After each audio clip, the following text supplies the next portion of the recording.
அன்பு நண்பர்கள் அனைவருக்கும் வணக்கம். பாமனை ஜோதிடம் சேனலுக்கு உங்கள் அனைவரையும் அன்போடு வரவேற்கிறேன். ஓம் ஸ்ரீ குருப்யோ நமஹ. குருர் பிரம்மா குருர் விஷ்ணு குரு தேவோ மகேஸ்வரா குரு சாட்சாத் பரபிரம்மா தஸ்மை ஸ்ரீ குரவே நமஹ. குரவே சர்வலோகானாம் விஷசே பவரோகிணாம் நிதயே சர்வ வித்யானாம் ஸ்ரீ தக்ஷணாமூர்த்தயே நமஹ. அன்பு நண்பர்களே, நம்ம சேனலில் ஒவ்வொரு நட்சத்திரத்துக்கும் எப்படி இருக்குன்னு பார்த்துட்டு வந்துட்டுருக்கோம். அதில் இப்போது நம்ம விசாக நட்சத்திரத்துக்கு எப்படி இருக்குன்னு பார்க்க போகிறோம். பொதுவாக நட்சத்திரங்கள் ஒவ்வொன்றும் ஒவ்வொரு நட்சத்திரத்துக்கும் ஒரு சில பெக்குலியரான ஒரு சில குண அமைப்புகள், ஒரு சில வாழ்க்கை விஷயங்கள் இதெல்லாம் அமையிறதா நமக்கு சாஸ்திரம் சொல்கிறது. அதனால தான் ஒவ்வொருத்தரை குறிப்பிடும்போது இவர் இந்த நட்சத்திரம் இந்த ராசி அப்படின்னு எடுத்த உடனே குறிப்பிடுறோம். அதை வச்சு தான் அடையாளப்படுத்துகிறோம். அதில் இந்த விசாக நட்சத்திரம்ன்றது 27 நட்சத்திரங்களில் 13வது நட்சத்திரமாக வருது. இந்த விசாக நட்சத்திரத்தில் 1, 2, 3 பாதங்கள் இதெல்லாம் துலா ராசிலையும் 4ஆம் பாதம் விருச்சிக ராசிலையும் வருது. விசாக நட்சத்திரம்ன்றது குரு பகவானுடைய நட்சத்திரம். இது துலா ராசிக்கு அதிபதி சுக்கிரன், 4ஆம் பாதம் வரக்கூடிய விருச்சிக ராசிக்கு அதிபதி செவ்வாய். பொதுவாக அந்த விசாக நட்சத்திரம்ன்றது நம்மளுடைய வயிற்றினுடைய கீழ்ப்பகுதி, நமக்கு உள்ள பிறப்பு உறுப்புகள், நமக்கு உள்ள சிறுநீரகங்கள், சிறுநீர் பை இதெல்லாம் குறிக்காட்டுறது. இது எதுக்கு சொல்கிறோம்னா, 6ஆம் வீட்டு அதிபதி இந்த நட்சத்திரத்தில் பயணிக்கும் பொழுது நமக்கு இந்த விதமான உடல்நிலை கோளாறுகள் ஏற்படும் அப்படின்றத நம்ம புரிஞ்சுக்கிறதுக்காக தான் நம்ம இந்த விஷயத்த சொல்கிறோம். பொதுவாக இந்த நட்சத்திரங்கள் குருவோட நட்சத்திரம்ன்றதுனால இவங்களுடைய குணம் அப்படின்னு பார்த்தோம்னா, இவங்க பொதுவாக நல்ல குணம் அம்சம் உள்ளவங்களாக இருப்பாங்க. பார்க்குறதுக்கு வசீகரமாக இருப்பாங்க. எல்லார்ட்டையும் அதாவது வித்தியாசம் பார்க்காம எல்லார்ட்டையும் நல்லபடியாக பழகிறவங்களா இருப்பாங்க. இவங்க மற்றவங்களுடைய குறைகளை ஈஸியாக மறந்துடுறவங்களா இருப்பாங்க. நல்லவங்களுக்கு நல்லவங்களாகவும் கெட்டவங்களுக்கு கெட்டவங்களாகவும் நடந்துக்குவாங்க. அதிகமாக பொய் பேச மாட்டாங்க. இவங்க பொதுவாக நீதிமான் மாதிரி நடந்துக்குவாங்க. அதுவும் துலா ராசிக்கு உங்களுக்கு சிம்பிள் பார்த்தோம்னா தராசு. இவங்க குருபவனுடைய நட்சத்திரம். அதனால் பொதுவாக இவங்க எதையுமே சீர்தூக்கி பார்த்து எது கரெக்டு அப்படின்னு சொல்கிறவங்களா இருப்பாங்க. பெரியவங்கள்ட்ட நல்ல மரியாதையும் அன்பும் கொண்டவங்களா இருப்பாங்க. இதெல்லாம் விசாக நட்சத்திரத்தினுடைய ஜென்ரலான குணாம்சமாக இருக்குது. இவங்க ஒரு சில காரியங்களில் வேண்டியவங்க வேண்டாதவங்கள்லாம் பார்க்காம அந்த இடத்துக்கு என்ன நியாயமோ அதை எடுத்து உரைக்கிறவங்களா இருப்பாங்க. நல்ல அடக்கமாக இருப்பாங்க. எல்லா விதமான கலைகளையும் தெரிஞ்சு வச்சுக்கிறதுல ஆர்வம் உள்ளவங்களா இருப்பாங்க. எந்த நெருக்கடியான நேரத்துலையும் இவங்க மாறாமல் இருப்பாங்க. இப்போ ஒரு நெருக்கடியான காலகட்டத்தில் ஒருத்தங்க ஒரு இடத்துலேருந்து இன்னொருத்தரை பற்றி சொல்கிறதோ, இன்னொரு இடத்துக்கு மாறுறதோ, அப்படிலாம் நெருக்கடியான காலகட்டத்துக்கு தன் கூடவே இருப்பாங்க. அந்த மாதிரி இவங்களுடைய ஜென்ரலான குணாம்சம் இருக்குது. இவங்களுடைய குடும்பம் அப்படின்னு பார்த்தோம்னா, பொதுவாக விசாக நட்சத்திரத்துக்கு திருமண அமைப்புகள் அவ்வளோ தூரம் சரியானதாக இல்லை. விசாக நட்சத்திரத்தில் உள்ளவங்க திருமண வாழ்க்கையில் கொஞ்சம் கஷ்டப்படுறதை பார்க்குறோம். இந்த விசாக நட்சத்திரத்தில் உள்ளவங்களுக்கு கொஞ்சம் காலம் கடந்து திருமணம் நடக்கலாம். அல்லது இவங்க ஏதான ஒரு குறை உள்ளவங்க உள்ளவங்கள மனம் புரியலாம். இல்லாட்டினா 2வது திருமணமாக இருக்கலாம். இது மாதிரி மன வாழ்க்கையில் நிறையா சிக்கல்கள் ஏற்படக்கூடிய நட்சத்திரமாக இருக்கிறதுனால பொதுவாக இவங்களுக்கு பொருத்தம் பார்க்கும்போது நல்லா ஆராய்ந்து நல்ல பொருத்தம் உள்ள ஜாதகங்களை இணைச்சு கல்யாணம் பண்ணுறது நல்லது. இவங்க எதையும் சரியாக புரிஞ்சிக்காம சொந்தக்காரங்கள்ட்ட டக்குன்னு சண்டை போடுறவங்களாகவும் இருப்பாங்க. உடல்நிலையை கவனிக்கிறதுல ரொம்ப அக்கறை உள்ளவங்களா இருப்பாங்க. எதையும் அடக்கி ஆளக்கூடிய வல்லமை உள்ளவங்களா இருப்பாங்க. அடிக்கடி கொஞ்சம் நோய்வாய்ப்படுறவங்களா இருப்பாங்க. செலவுகளை எதிர்கொள்கிறவங்களா இருந்தாலும் கொஞ்சம் கஞ்சம்னே சொல்லலாம். கொஞ்சம் பணங்காசு சிக்கனமாக செலவு பண்ணுவாங்க. கஞ்சம்னே நம்ம சொல்லலாம். இவங்க நல்ல பக்திமானாகவும் இருப்பாங்க. நல்ல சாமி கும்பிட்றவங்களாகவும் இருப்பாங்க.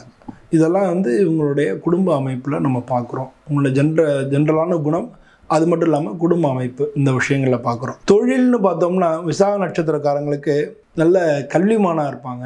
அதனால் டீச்சர் இந்த மாதிரி இருக்கவங்களாம் இருப்பாங்க. நல்ல அறிவாற்றல் இருக்கும். எதையும் டக்குன்னு கற்பூர புத்தின்னு சொல்லுவாங்க இல்லையா, அது மாதிரி எதையும் டக்குன்னு புரிஞ்சுக்கக்கூடிய அறிவாற்றல் உடையவங்களாக இருப்பாங்க. இவங்கள நிறைய பேர் மனநோய் மருத்துவராக இருப்பாங்க. அறநிலைத்துறையில் வேலை பார்க்குறவங்களா இருப்பாங்க. மேடை பேச்சாளராக இருப்பாங்க. வங்கியில் வேலை பார்க்குறவங்களா இருப்பாங்க. ரெவென்யூ பெரிய கம்பெனியில் வர்த்தக பிரதிநிதியாக இருப்பாங்க. அதாவது கோர்ட்டில் அந்த மாதிரியான விஷயங்களே இருப்பாங்க. கோர்ட்லேயும் இருக்கிறவங்களா இருப்பாங்க. ஏன்னா நான் ஏற்கனவே சொன்னேன் நீதிமானாக இருப்பாங்கன்னு சொன்னேன். அதனால் கோர்ட்டில் இருக்கிறவங்க, ஜட்ஜஸ், கல்லூரி பேராசிரியர்கள், ஏன்னா குரு இல்லையா, குரு நட்சத்திரத்துக்கு அதிபதி குரு இல்லையா, அதனால் வந்து இவங்க வந்து பேராசிரியர்கள் அந்த மாதிரியா உள்ளவங்களும் இருப்பாங்க. பல இடங்களில் உயர் பதவிகளை வகிக்கிறவங்களாம் இருப்பாங்க. கலை, கணிதம் இதெல்லாம் தேர்ச்சி பெற்றவங்களாக இருப்பாங்க.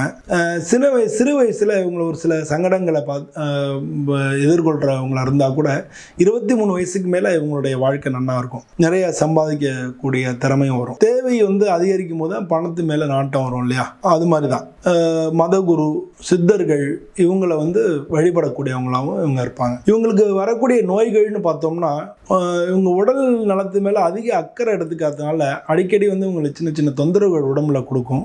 இதயம் சம்பந்தப்பட்ட நோய்கள் வந்து இவங்களுக்கு தாக்கிறதுக்கு அதிகம். அது மாதிரி சிறுநீரக சம்பந்தப்பட்ட நோய்களும் தாக்கிறதுக்கு அதிகம் வாய்ப்பு உண்டு. இப்போ இவங்களுடைய தசை பலன்கள் எப்படி இருக்கும்னு பார்த்தோம்னா, இவங்க வந்து பிறக்கும் பொழுது இவங்களுக்கு குருதசை வந்து மொத்தம் 16 வருஷம்னாலும் இவங்க பிறந்த அந்த டயத்துலேருந்து பார்த்தோம்னா பாக்கி இருப்பு, குருதிசை இருப்பு அப்படின்னு வரும். அதை மட்டும்தான் நம்ம பார்க்கலாம். இதில் வந்து சின்ன வயசுலேயே குருதசை நடக்கிறதுனால கல்வியில் நல்லா இருப்பாங்க. கல்வியில் ஒரு சில மாற்றங்கள் ஏற்படும். அதெல்லாம் வந்து குடும்பத்தில் வந்து சுபிக்ஷமாக இருக்கும். குடும்பம் கொஞ்சம் வளர்ச்சி அடையும். பெரியோர்களை மதிக்கிற பண்புகள் வரும். இதெல்லாம் வந்து குருதசையில் நடக்கும். இதுக்கு அடுத்து வரக்கூடியது வந்து சனி தசையில் வந்து நல்ல ஆயுள், ஆரோக்கியம் இதெல்லாம் நல்லா இருக்கும். அசையா சொத்துக்கள், இடம், நிலம் இதெல்லாம் வாங்குற மாதிரி இருக்கும். அசையா சொத்துக்கள் கிடைக்கும். வேலையாட்களால் அனுகூலம் உண்டாகும். ஆனால் இவங்க ஜாதகத்தில் சனி வந்து பலமாக இல்லை அப்படின்னா இவங்களுக்கு வந்து நோய்கள் தாக்கிறதுக்கான வாய்ப்புகள் அதிகமாக இருக்குது. இதுக்கு ஒவ்வொருத்தருடைய ஜாதகத்திலையும் உள்ள விசேஷங்களையும் வச்சு பார்க்கும்பொழுது தான் இதனுடைய சரியான பலன் தெரியும். இவங்க இதில் வந்து சனி பலம் பெற்றிருந்தாருன்னா, குருவுக்கு சனி நட்பு கிரகம்ன்றதுனால இவங்களுக்கு இந்த மாதிரி நல்ல பலன்கள் நிறையா நடக்கும். ஒருவேளை சனி பகவான் இவங்க ஜாதகத்தில் நல்லா பலமாக இல்லை அப்படின்னா இவங்களோட உடல்நிலை பாதிப்புகள் ஏற்படும். இதுக்கு அடுத்து வரக்கூடியது புதன் தசை. புதன் வந்து படிப்புக்குள்ள கிரகம் அப்படின்னாலும் ஞானத்தையும் அறிவையும் கொடுக்கக்கூடிய கிரகம். ஆல்ரெடி வந்து இவங்க குருவோட நட்சத்திரம், அதில் வந்து புதன் அப்படின்றதுனால இது வந்து முதல்ல புதன் தசை, புதன் புத்தி இது மாதிரிலாம் வரும். அப்புறம் புதன் சில கேது புத்தி வரும். அதனால் ஆரம்ப காலத்தில் ஒரு சில இறக்கங்கள், ஒரு சில மாற்றங்கள் இதெல்லாம் இருந்தால் கூட அதுக்கப்புறம் லைஃப் நல்லா டெவலப் ஆகிடும், நல்லாயிருக்கும். குடும்பத்தில் நல்ல சுபகாரியங்கள்லாம் நடக்கும். நல்ல ஏற்றமான பலன்கள் நிறையா நடக்கும். இதுக்கு அடுத்து வரக்கூடிய கேது தசை. இந்த கேது தசையில் தெய்வீக காரியங்கள், கோயில் போகிறது, கும்பாபிஷேகம் பண்ணுறது, இல்லை கும்பாபிஷேகத்தில் கலந்துக்கிறது, இல்லை கும்பாபிஷேகத்தை கான்ட்ரிபியூட் பண்ணுறது, அது மட்டும் இல்லாமல் கோயில்களை தரிசனம் பண்ணுறதுக்கு, புண்ணிய ஸ்தலங்களுக்கு யாத்திரை போகிறது, பெரியவர்களை சந்திக்கிறது, குருமார்களை சந்திக்கிறது, இந்த மாதிரியான விஷயங்கள்லாம் அந்த கேது திசையில் வரும். பட் அந்த அதே நேரத்தில் கேது திசையில் உடல்நிலை கோளாறுகளும் வரும், மருத்துவ செலவினங்களும் வரும். இதெல்லாம் வந்து கேது திசையில் வரக்கூடிய இதாக இருக்குது. அதுக்கு அடுத்து வரக்கூடிய சுக்கிரதசை. இது வந்து 20 வருஷம் இருக்கிறதுலே வந்து அதிக வருஷம் உள்ளது சுக்கிரதசை தான். இந்த சுக்கிரதசை தான் வந்து இந்த துளாராசிக்கு அதிபதி அப்படின்றதுனால, சுக்கிரன் துளாராசிக்கு அதிபதின்றதுனால இப்போ வந்து பொன் பொருள் சேர்க்கை, இடம் சேர்க்கை, இது மாதிரியான நிறையா வந்து அவங்களுக்கு நடக்கும். வாகனங்கள் வாங்கிறது இதெல்லாம் இந்த சுக்கிரதசையில் நடக்கும். இடம் வாங்கிறது, வீடு கட்டுறது இதெல்லாம் இந்த சுக்கிரதசையில் நடக்கும். இந்த சுக்கிரதசைக்கு அடுத்து வரக்கூடிய சூரிய தசை இப்படின்னு எல்லா தசையும் நடக்கும். பொதுவாக சுக்கிரதசை வரைக்கும் பார்த்தாலே போருமானது இந்த விசாக நட்சத்திரத்துக்கு. இவங்களுடைய ஸ்தல விருட்சம் அப்படின்னு பார்த்தோம்னா விளாமரம். இந்த விளாமரத்தை வணங்கினா இவங்களுக்கு ரொம்ப ரொம்ப நல்லது. விளாமரத்தை நம்ம உங்கள் வீட்டில் வந்து வச்சுக்கலாம். இல்லை கோயிலில் ஏதாச்சும் விளாமரங்கள் இருந்ததுன்னா அந்த விளாமரத்துக்கு ஒரு மஞ்சள் குங்குமம் சாத்தி அதை சுற்றி வந்து தண்ணி ஊற்றுனாங்கன்னா இவங்களுக்கு நல்ல பலன்கள் நடக்கும். நெல்லை மாவட்டத்தில் இருக்கக்கூடிய வீரநல்லூர், நெல்லைக்கு வடகிழக்கே இருக்குது, ஆணை கருள் புரிந்த பிரான் அப்படின்ற அந்த புகழோடு இருக்கக்கூடிய கஜேந்திரவாத பெருமாள் அப்படின்னு அந்த பெருமாளை வந்து தரிசனம் பண்ணுறது நல்லது. மயிலாடுதுறைக்கு வடகிழக்கில் இருக்கக்கூடிய 8 கிலோமீட்டர் தூரத்தில் இருக்குது லக்ஷ்மிபுரீஸ்வரர், உலகநாயகி, அவங்க அருள்வார் இருக்கக்கூடிய அந்த சிவன் கோயிலில் போய் லக்ஷ்மிபுரீஸ்வரர் பேரே வந்து லக்ஷ்மிபுரீஸ்வரர், அந்த அம்பாளுக்கு வந்து உலகநாயகின்னு பேர். அந்த ஸ்தலத்தில் போய் அந்த சுவாமியை வணங்குறது இவங்களுக்கு நல்லது. அதுக்கடுத்து கபிஸ்தலம் கும்பகோணத்துக்கிட்ட இருக்குது.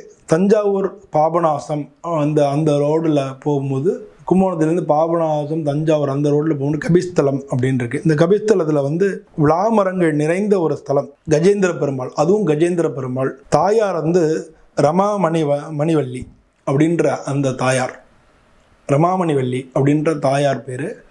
சுவாமி பேர் வந்து கஜேந்திர பெருமாள். அந்த ஆலயத்தை வணங்குறதும் உங்களுக்கு ரொம்ப நல்ல. ஏன் இந்த பெருமாள் கோயில்னா அது வந்து இந்த ராசிக்கு அதிபதி சுக்கிரன்றதுனால பெருமாளை வணங்கும் பொழுது உங்களுக்கு நல்ல பலன் கிடைக்கும்.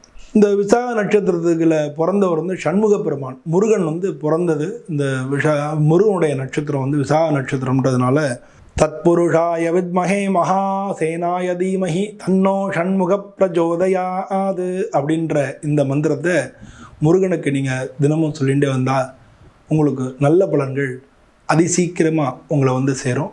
உங்கள் வாழ்க்கையும் மிக சிறப்பான வகையில் முன்னேறும். எல்லோருக்கும் நன்றி, வணக்கம்.